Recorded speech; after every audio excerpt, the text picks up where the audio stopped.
Assalamualaikum warahmatullahi wabarakatuh. Alhamdulillahirabbil alamin. Anak-anak Bapak sekalian dan anak-anak Pak Darwin yang kami sayangi, mudah-mudahan kita semuanya selalu dalam lindungan Allah Subhanahu wa taala.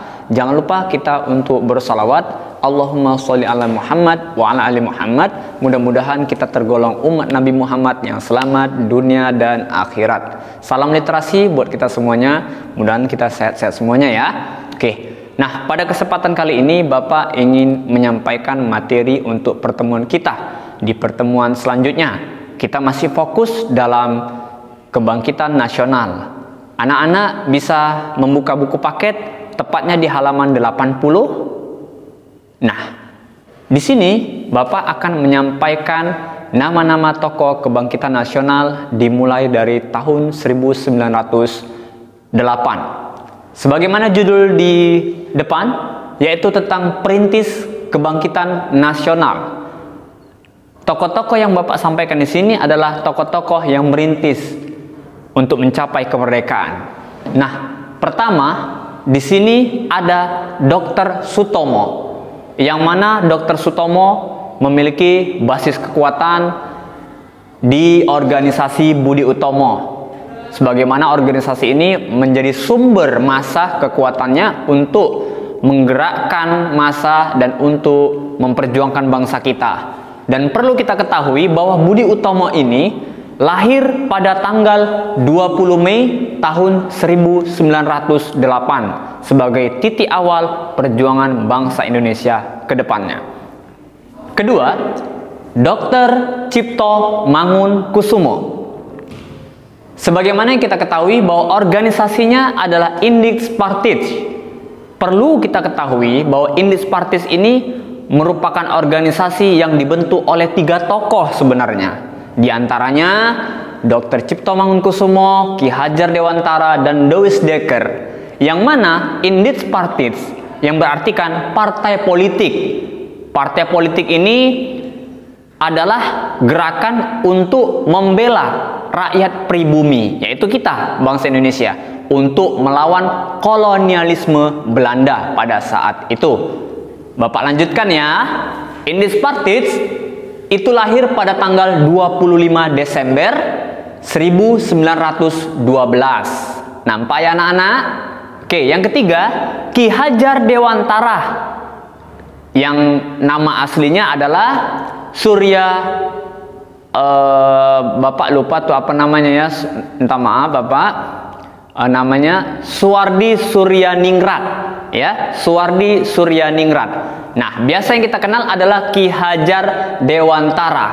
Ki Hajar Dewantara selain memiliki basis organisasi bersama Dr. Cipto Mangunkusumo dan Dewis Dekker, sebagaimana organisasinya adalah Indix Partis, beliau juga berhasil membangun yang namanya perguruan taman siswa, yang sampai hari ini kita kenal taman siswa adalah kelompok atau lembaga sekolah. Selanjutnya, taman siswa berdiri pada tanggal 3 Juli tahun 1922 ya. Oke, selanjutnya Dewis Dekker yang tadi Bapak sudah sampaikan sebelumnya. Beliau merupakan keturunan dari bangsa Belanda yang pro atau setuju dengan gerakan Indonesia untuk mencapai kemerdekaan, yang pada dasarnya Dewis Dekker adalah orang yang membela perjuangan bangsa Indonesia untuk mencapai kemerdekaan. Yaitu kita ketahui tadi ya, organisasinya adalah Indix Partis. Kita tahu bahwa Indix Partis lahir pada tanggal 25, maaf Bapak ulangi, tanggal 25 Desember tahun 1912. Selanjutnya, Insinyur Soekarno adalah presiden pertama negara Republik Indonesia, di mana beliau memiliki basis kekuatan yaitu Partai Nasional Indonesia atau disingkat dengan PNI. Ini lahir pada tanggal 4 Juli tahun 1927.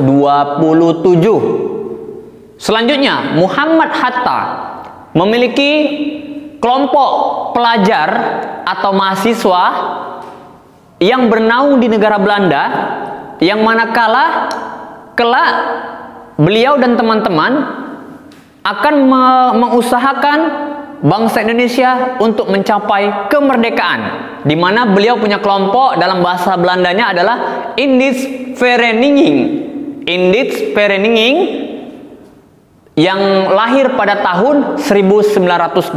Mohon maaf, di sini Bapak hanya menuliskan tahunnya saja, karena setelah Bapak cari-cari di berbagai sumber yang Bapak ketahui bahwa tidak tertulis di situ tahunnya. Jadi anak-anak kalaupun lebih tahu dengan tanggal dan bulannya, boleh anak-anak tuliskan ya, atau dicatat ya anak-anak ya.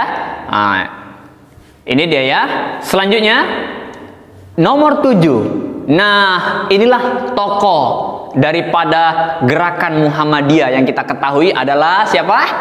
Kiai Haji Ahmad Dahlan. Ya, beliau merupakan tokoh pergerakan dalam hal agama, yaitu yang bernama, organisasinya adalah Muhammadiyah, yang memiliki banyak aset sampai hari ini. Tidak hanya mengkaji dari segi ilmu, tapi beliau juga berhasil membangun taman pendidikan sebagaimana yang didirikan oleh Ki Hajar Dewantara. Ki Hajar Dewantara memiliki taman siswa, kalau Ki Haji Ahmad Dahlan punya Muhammadiyah yang lahir pada tahun 18 November 1912. Selanjutnya, tokoh yang tidak kalah penting yang untuk kita kenal, yaitu adalah Hasyim Asy'ari. Di urutan ke-8 ya, Hasyim Asy'ari. Beliau berhasil mendirikan organisasi Islam yang bernama Nahdlatul Ulama, yang kita lebih familiar dengan singkatan NU, yang mana lahir pada tanggal 31 Januari 1926. Selanjutnya nomor 9 ada Hos Cokro Aminoto. Hosnya apa anak-anak? Ada yang tahu? Nah, Hos ini adalah singkatan Haji Omar Said.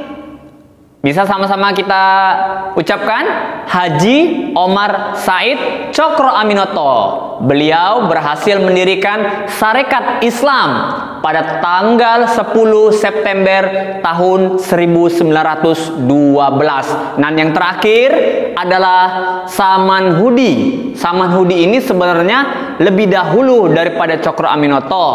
Dan Saman Hudi ini berhasil mendirikan Sarekat Dagang Islam. Sebenarnya Sarekat Islam dulu namanya Sarekat Dagang Islam, yang mana Sarekat Dagang Islam berfokus pada pendirian suatu pusat pasar untuk menandingi orang-orang Cina yang pada saat itu berhasil melakukan perluasan atas dagangnya. Maka dari itu Saman Hudi memiliki ide untuk menandingi agar masyarakat pada saat itu, yang Bapak maksud masyarakat pribumi Indonesia, memiliki daya beli dan kekuatan ekonomi melalui Sarekat Dagang Islam.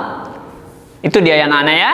Sampai di 10 tokoh, Bapak rasa 10 tokoh ini cukup mewakili tokoh-tokoh yang ada. Semoga anak-anak dapat memahami dan menjadikan pelajaran. Walaupun ini masa lalu, tapi jadikanlah masa lalu ini untuk menghadapi masa depan. Kita tahu bahwa bangsa Indonesia memiliki tokoh-tokoh hebat.